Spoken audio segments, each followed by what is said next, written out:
Oh, big surprise. It's raining again. We're like under a severe thunderstorm warning, so you can see like back over my shoulder there. I don't know how well you can see it, but it's pouring now. Cannot get a break this on the weekend, so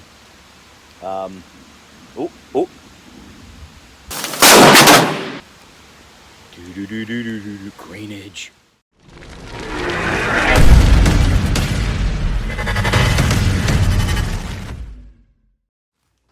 All right, YouTubers, how you doing? Let the insanity begin. So just as I'm mere hours of work left from getting this thing fired up, we're tearing her back apart again to get this blower back up onto the Chevy SS.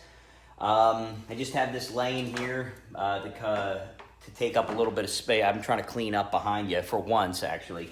But what I'm going to plan on doing, I already have the actual exhaust portion of the pipes boxed up. I'm going to try to get the headers off. I got about an hour and a half to get that over to UPS. So it shouldn't take that much effort. The driver's side will actually be easier. On the passenger side, I'm going to have to get the dipstick tube out, but that won't take me very long at all to do. So I'm going to get down to business on this, get this boxed up, and then start working on pulling the blower off. I'm going to have to clear the one table off to do some of that, but as usual, I'll document what I'm doing, and if you have any questions, don't hesitate to ask away. Okay, so you can see here, I've got it off the passenger side. Everything's taken off, and then just laid the headers down. I'll have to get underneath. I may have to jack up the the passenger side here because I really do not want to remove the starter in this whole thing. So I should be able to, just gauging by how it looks, is if I lift the car up a little further on the driver's side, I will be able to get a hold of the header and kind of turn it a little bit to get it out. So that's not the end of the world. I can do that pretty easily. And the driver's side, that has, you could drive a car through, no pun intended, through that down there. So I'm not going to need to do anything on that side. So I'll be able to get that one out really easily. And I got the hardware collected there for him in case he wants to use that.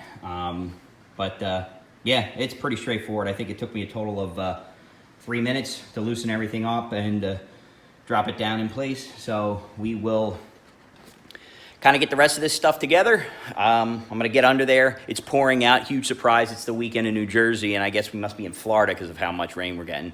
It's hot as hell in here today. So I'm going to bang through this, and then we'll start getting to the point where we're starting to remove the stuff off the blower. So stay tuned.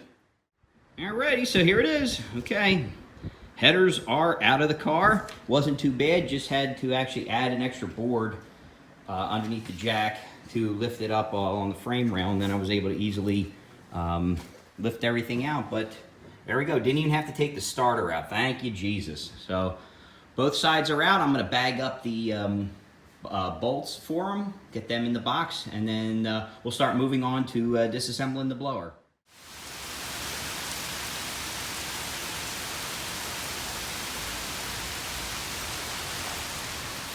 What the hell is all this rain about? Well, they did say we're supposed to get some strong storms today, but I don't know if the camera's doing it justice. But jeez Louise. I don't know. So much for cleaning the yard. So here she is before I start pulling off the blower. What I'll end up doing now to kind of get things going is I'm going to remove the power steering lines that I put on in the last episode. I'll get the intake off of it.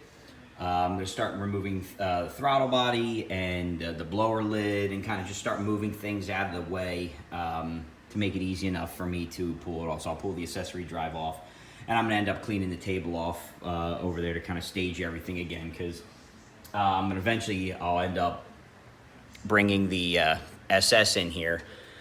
And we'll work on putting everything in the car at that point. So I'll move the table over so I can pull the SS in, get the door closed, and actually work on it. So I'll probably move the table right up against the edge of the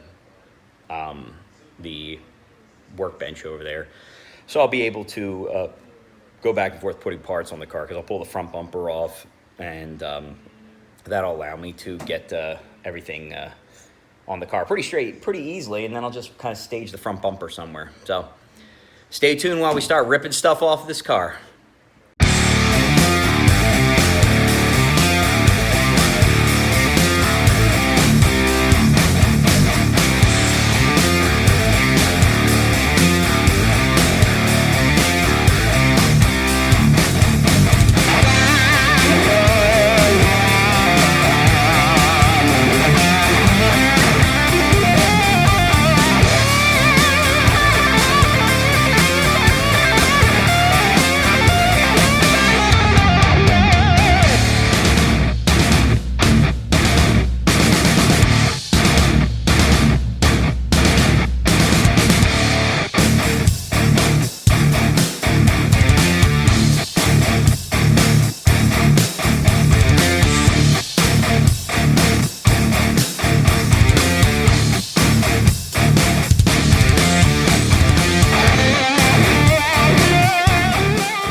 We are back. Blower's gone. So I have everything pulled off. Didn't need to actually take off the power steering lines for right now. I will need to take this out of the way when I want to get the LS8 balancer off. But what I may end up doing is picking up a new one. They're dirt cheap, so I may just grab a new one. And deal with this one after I get the swap done, because I only have a couple months to really get everything in to car tuned and know that it's good. But other than this, now what I'm going to try to decide here is whether or not I want to leave this radiator in here, which I'm leaning towards, or because I still have the the ZL1 intercooler in the front.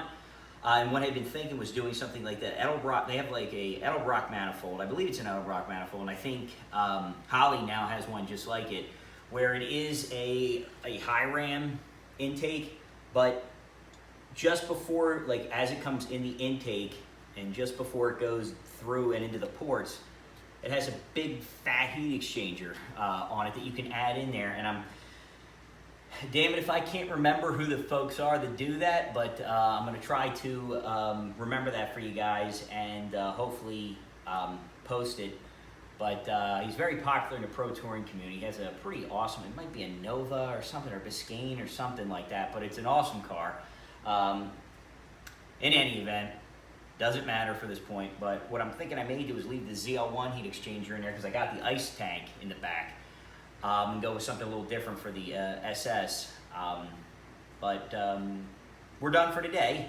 I still have to take the water pump off, but that's 3 bolts and the thing's off, so I'm not going to sweat that. But stay tuned. This was part 1. Stay tuned for parts 2 through I have no freaking clue.